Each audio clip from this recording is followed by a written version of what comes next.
ಈಶ್ವರಪ್ಪ ಅವ್ರ ಬಗ್ಗೆ ಈ ರಾಜ್ಯ ಜನರಿಗೆ ಗೊತ್ತಿದೆ. ಎಷ್ಟು ದೊಡ್ಡ ವ್ಯಕ್ತಿ, ಎಷ್ಟು ಹಿಂದುಳಿದಂಥ ಹೋರಾಟಗಳು ಮಾಡ್ಕೊಂಡಿದ್ದಾನೆ, ಎಷ್ಟು ಪ್ರಯತ್ನದಿಂದ ಈ ಮಟ್ಟಿಗೆ ಬಂದಿದ್ದಾನೆ ಅನ್ನೋದು ಎಲ್ಲರಿಗೂ ಗೊತ್ತಿದೆ. ಪ್ರಾಯಶಃ ನನಗೆ ಗೊತ್ತಿರೋ ಪ್ರಕಾರ ಕಂಪೇರಿಂಗ್ ಟು ಸಿದ್ದರಾಮಯ್ಯನ ಕಂಪೇರ್ ಮಾಡಿಕೊಂಡ್ರೆ ಈಶ್ವರಪ್ಪ ಅವರು ರಾಜಕಾರಣದಲ್ಲಿ ಸೀನಿಯರ್ ಲೀಡರ್ ಆಗ್ತಾರೆ. ಯಾಕಂದರೆ ಅವರು ಎಲ್ಲೋ ಒಂದು ಕಡೆ ಪಕ್ಷ ನಿಷ್ಠೆಯಿಂದ ಹಿಂದುತ್ವ ಆಧಾರದ ಮೇಲೆ ಹಿಂದೂಗಳನ್ನು ಒಂದು ರಕ್ಷಣೆ ಮಾಡೋಂಥ ವಿಚಾರದಲ್ಲಿ ಭಾರತೀಯ ಜನತಾ ಪಾರ್ಟಿಯಲ್ಲಿ ಯಡಿಯೂರಪ್ಪ ಅವ್ರ ಜೊತೆಲಿ ಅನೇಕ ಹೋರಾಟಗಳು ಮಾಡಿದಂಥ ವ್ಯಕ್ತಿ. ಜೊತೆಲಿ ಅವರು ಇಲ್ಲೊಂದು ಕಡೆ ಪಾರ್ಟಿಗಳು ಬದಲಾವಣೆ ಮಾಡಿ ರಾಜಕಾರಣಕ್ಕೋಸ್ಕರವಾಗಿ ಅವ್ರ ಸ್ವಾರ್ಥಕ್ಕೋಸ್ಕರವಾಗಿ ಎಲ್ಲರನ್ನ ತುಳ್ಕೊತ ಬಂದು ಇಲ್ಲಿ ತನಕ ಬಂದಂಥವ್ರು. ಅವ್ರನ್ನ ಇವರು ಕಂಪೇರ್ ಮಾಡಿದ್ರೆ ಈಶ್ವರಪ್ಪ ಇವತ್ತು ಎಲ್ಲ ಗಂಧಗಳನ್ನು ಗೊತ್ತಿರೋಂಥ ವ್ಯಕ್ತಿ.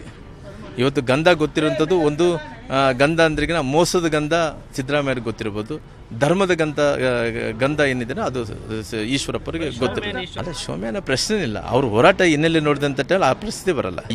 ಇವ್ರು ಏನು ಹೇಳ್ತಾರ್ರಿ, ಈ 10% ಅವ್ರ ಸರ್ಕಾರ ಇದ್ದಂಥ ಟೈಮಲ್ಲಿ ಪಿತಾಮಗಳೇ, ಈ 10%ನ ಪಿತಾಮಗಳೇ ಕಾಂಗ್ರೆಸ್ ಪಕ್ಷದವರು. ಇವತ್ತು ನಮಗೆ ಬುದ್ಧಿ ಏನು ಹೇಳ್ತಾ ಇದ್ದಾರೆ, 40% ಸರ್ಕಾರ ಈ ರೀತಿ ಅಂತೇಳಿ.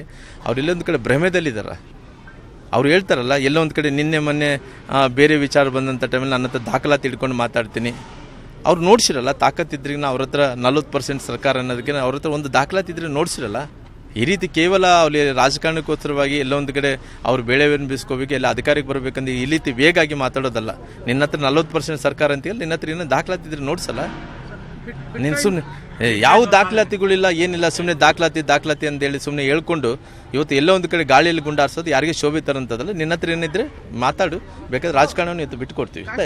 ನಾನೇನು ಹೇಳ್ತಾ ಇದ್ದೀನಿ, ಇವತ್ತು ಕಾಂಗ್ರೆಸ್ ಅವರು ತಪ್ಪಿದಸ್ಥರಿದ್ದಾರೋ, ಇನ್ನೊಬ್ಬರು ತಪ್ಪಿದಸ್ಥರಿದ್ದಾರೋ, ಇವ್ರು ಸಿದ್ದರಾಮಯ್ಯ ಹತ್ರ ದಾಖಲಾತಿ ಇದ್ದಾನೆ, ಇವೆಲ್ಲ ಕೂಡ CBIಗೆ ED ಎಲ್ಲ ಕೊಟ್ಟಿದ್ದಾರೆ. ಅವ್ರು ಇನ್ವೆಸ್ಟಿಗೇಷನ್ ನಡೀತಿದೆ. ಯಾರು ತಪ್ಪಿದಸ್ಥರು ಯಾವನೋ ಸುಮ್ಮನೆ ಇರಲ್ಲ, ಅವ್ನು ಯಾವನೋ ಜೈಲಿಗೆ ಆಗ್ತಾನೆ, ಗೊತ್ತಾಗುತ್ತಲ್ಲ ಇವತ್ತಲ್ಲ ನಾಳೆ.